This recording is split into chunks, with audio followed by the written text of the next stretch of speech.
Beach Maniac Island Music Podcast.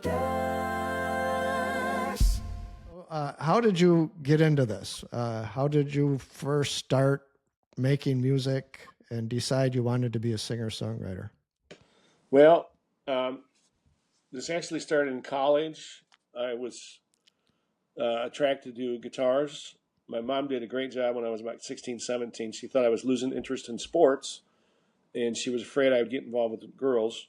So she got me a really nice guitar with an amazing instructor, and I took to it, and it kind of backfired because girls seem to like musicians sometimes. So I don't know what she was thinking, but I go with it. I'm good with it. And It worked for you. yeah, I was in college, and I got in a band.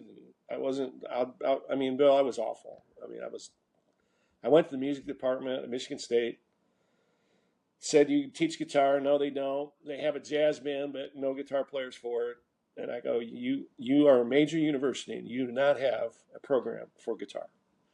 And next thing you know, I'm in the jazz band, and I'm first chair, only chair, and the first guy to ever play for the Michigan State Jazz Band. And I was absolutely awful. But I was back there plucking notes, just trying to get my game on. And then I joined the band. There again, I didn't sing a note. I played guitar, but wasn't very good. Kevin to this day will tell you, well, Don, we just liked you a lot. We just couldn't get rid of you. But I learned my chops slowly. And then we got into a production company called Windfall Talent. And we booked concerts and shows. And I was still playing a little bit, but we were doing Willie Nelson and Reba McEntire and Meatloaf and Hall & Oates. And I found my way through the business of it, learned all that, learned about merchandise. And then I started playing over in Saugatuck, Michigan.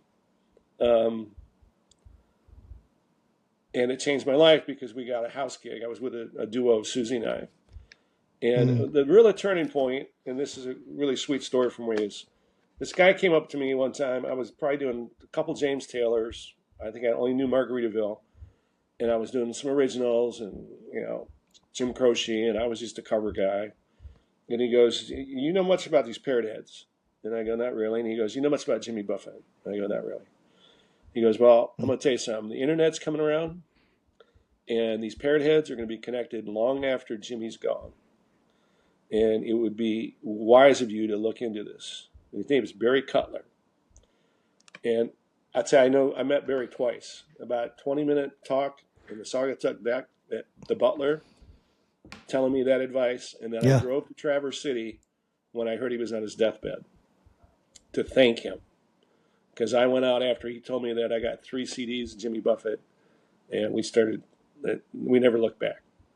And that was the beginning. But I always tell the guys I book today, be sponges, take advice.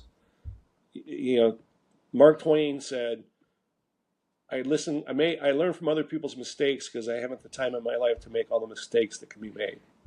That's a paraphrase. But I've always thought that way, and I want to thank Barry for giving me guidance that was invaluable.